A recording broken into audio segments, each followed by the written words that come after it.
Okey, jadi cerita ini tidaklah sedramatik kisah brownies tahi dan sebagainya. Ini sebenarnya kisah benar. Kami bertemu ketika kami berdua masih muda, kami serasi dan bersama.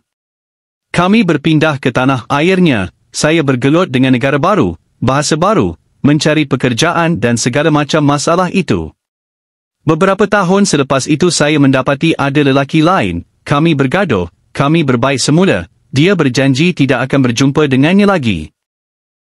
Saya tidak mahu menjadi diktator, jadi apabila saya mendapati dia masih bertemu dengannya kadang-kadang untuk makan tengah hari, saya hanya cuba bertenang.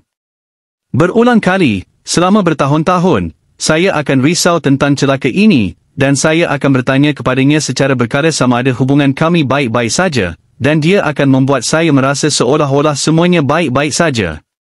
Kami berpindah bandar, kami mendapat pangsapuri yang bagus, kami mula merancang untuk mempunyai anak. Saya melamarnya, kami mengadakan majlis pertunangan besar-besaran, setahun dua kemudian kami mengadakan perkahwinan yang sangat besar. Kami mempunyai bulan madu yang gila. Kami mula memilih tarikh untuk memulakan dengan anak. Kami mempunyai anak. Seminggu yang lalu saya melihat satu lagi teks daripada lelaki ini, dan saya hanya snap. Saya masuk ke mod detektif, Uber, mula menyoal siasatnya, saya mencari beberapa butiran, saya mengasingkan kawan baiknya dan mula mendapatkan maklumat daripadanya.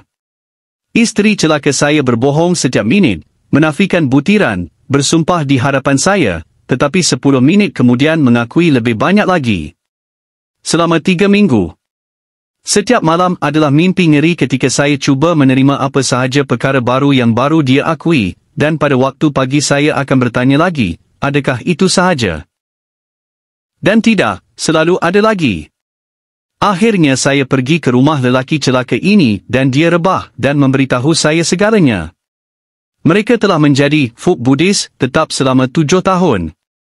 Semasa pertunangan kami, perkahwinan, sehinggalah kami mula merancang anak.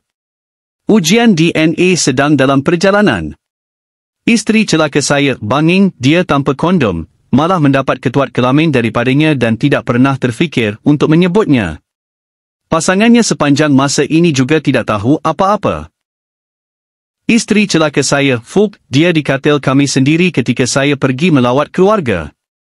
Hubungan hampir 15 tahun hancur lebur.